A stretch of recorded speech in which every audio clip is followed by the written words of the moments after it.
Hi friends, this is Uma. இன்றைக்கி நம்ம சேனலில் நீலங்கொள் மேகத்தின் மயில் மீதே அப்படிங்கிற இந்த திருப்புகளுடைய தொடர்ச்சி தான் பார்க்க போகிறோம். ஸோ வாங்க ஃப்ரெண்ட்ஸ், லேட் பண்ணாமல் டைரெக்டாக வந்து நம்ம டாபிக்குள்ளே போயிடலாம்.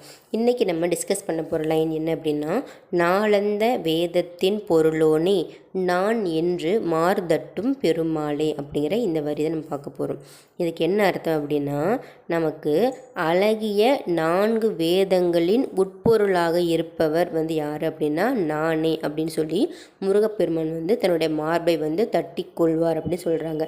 அப்போ முருகப்பெருமான் வந்து அவரே வந்து பெருமைப்படுத்திக்கிறாரா அப்படின்னு நீங்கள் நினைக்காதீங்க. ஏன் வந்து அவர் வந்து வேதங்களில் நான் வந்து உட்பொருளாக இருக்கிறேன் அப்படின்னு சொல்லி அவர் தன்னுடைய மாரை தட்டி கொள்கிறார் அப்படின்னா, உலகம் உணர்ந்து உய்யும் பொருட்டு அவர் தன் மார்பை வந்து தட்டி கொள்கிறார். அதாவது வேதம் அப்படிங்கிறது இறைவனுடைய திருவாக்கு. ஸோ தூமறை பாடும் வாயார் அப்படின்னு சொல்லி அந்த வேதம், அது பெரிய புராணம் வந்து பொதுவானது. முருகப்பெருமான் 6 சமயங்களுக்கும் பொதுவானவர். அதனால தான் அருசமய சாத்திர பொருளோனே அப்படின்னு சொல்லி முருகப்பெருமானை சொல்லுவாங்க. மறைகள் கூறும் உட்பொருளும் பார்த்திங்கன்னா முருகப்பெருமான் அவர் ஒருவரே தான்.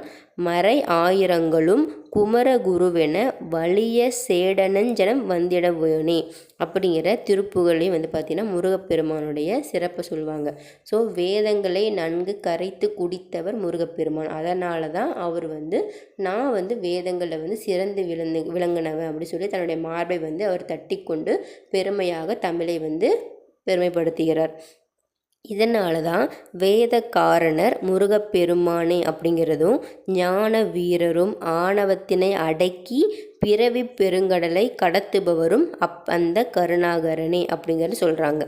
அதனால தான் அன்பர்கள் அனைவரும் முருகப்பெருமானே முழு முதற் கடவுள் என உணர்ந்து அந்த பரமபதியை நேசித்தும் அவருடைய திருவடிகளை பூஜித்தும் அவருடைய திருப்புகளை வாசித்தும் இருமையும் ஒருமையில் பெறுபவர்களாக வாழ்கின்றார்கள். ஸோ முருகப்பெருமானை வந்து நம்ம அவரோட திருவடியை பற்றி கொண்டால் நமக்கு 2 ஞானங்கள் கிடைக்கும். என்னென்னா பரஞானம், அபரஞானம் அப்படின்னு சொல்ல, இது 2ஐயும் பற்றி கொண்டவர்களுக்கு அடிஞானம் கண்டிப்பாக கிடைக்கும். ஸோ கடவுளை போல் நீங்கள் தரிசிக்கும் பொழுது காலை பார்த்து மேலே முகத்தை பார்த்து வணங்க வேண்டும் அப்படின்னு சொல்லுவாங்க. அதுலேயும் மெயினாக முருகப்பெருமானை வணங்கும் பொழுது அவருக்கு ஃபஸ்ட்டு காலை பார்த்து வணங்கணும். அடுத்தது மேலே பார்த்து அவர் முகத்தை வரைக்கும் பார்த்து வணங்க வேண்டும்.